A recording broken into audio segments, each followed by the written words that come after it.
कहानी शुरू होती है 70 की दहाई से। सुल्तान राई उस वक्त नए नए मशहूर हो रहे थे। उनकी फिल्में हट हो रही थीं, शहरत आसमान को छू रही थी। इसी दौरान फिल्म के एक सेट पर उनकी मुलाकात एक औरत से हुई।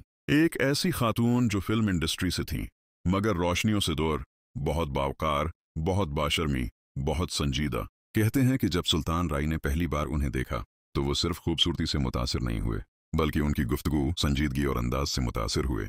ये पहली मुलाकात थी, मगर आखिरी नहीं। खामोश मोहब्बत, बगैर इकरार, बगैर मांगे। इन दोनों के दरमियान कभी खुलकर बात नहीं हुई। कभी किसी ने मोहब्बत का इकरार नहीं किया, कभी किसी ने दूसरे का हाथ नहीं पकड़ा, लेकिन जज्बात दिल में दोनों के थे। सुल्तान राई अक्सर कहा करते थे, कुछ रिश्ते दिल में रहकर ही अच्छे लगते हैं, जबान पर आ जाएं तो टूट जाते हैं। मुमकिन है वो इसी रिश्ते की बात करते हों। ये मोहब्बत कभी लफ्जों में नहीं आई, मगर आंखों में थी, खामोशियों में थी, और जुदाई में भी थी। रुकावटें जो मोहब्बत के रास्ते में खड़ी थी। आप सोच रहे होंगे, अगर दोनों एक दूसरे को पसंद करते थे तो फिर ये मोहब्बत पूरी क्यों ना हुई? क्योंकि इस मोहब्बत के सामने खड़ी थीं जिंदगी की तल्ख हकीकतें। 1. सुल्तान राई पहले से शादीशुदा थे। 2. इंडस्ट्री में उनकी शहरत बहुत ऊंची थी, मगर जाती जिंदगी बहुत पेचीदा। 3. वो खातून अपने खानदान की इज्जत के लिए किसी भी स्कैंडल का हिस्सा नहीं बनना चाहती थीं। 4. दोनों को मालूम था कि अगर ये रिश्ता दुनिया के सामने आया तो तनकीद, इल्जाम, बदनामी फैल जाएगी। यूं दोनों ने मोहब्बत को दिल में रहने दिया और दुनिया से छिपा लिया। यही मोहब्बत का सबसे मुश्किल इम्तिहान था, वो आखिरी मुलाकात जिसके बाद जिंदगी बदल गई। एक बार फिल्म की मुकम्मल शूटिंग के बाद दोनों की एक खामोश मुलाकात हुई। कोई लंबी बात नहीं हुई, बस चंद लम्हों की खामोशी, कुछ अधूरी मुस्कुराहटें, कुछ भारी सांसें।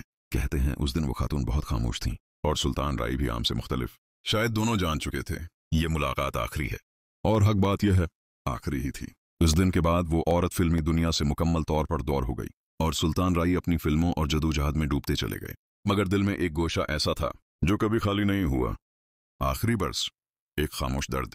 सुल्तान राई आखिरी बरसों में अक्सर उदास रहने लगे थे। इनकी मुस्कुराहट में भी थकन आ गई थी। शहरत, दौलत, इज्जत सब कुछ था, मगर कोई एक चीज कमी थी, वो खामोश मोहब्बत जो कभी पूरी ना हो सकी। कहते हैं वो अक्सर तन्हाई में बैठकर किसी के मुतालिक सोचते रहते। वो नाम कभी जबान पर नहीं आया, मगर दिल में हमेशा जिंदा रहा। वो खातून जिन्होंने कभी नाम जाहिर नहीं किया। दिलचस्प बात यह है कि वो औरत भी आज तक सामने नहीं आई।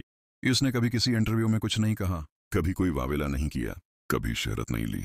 यही इस मोहब्बत की सबसे बड़ी पाकीज़गी थी कि ये दिल की मोहब्बत थी, दुनिया की नहीं।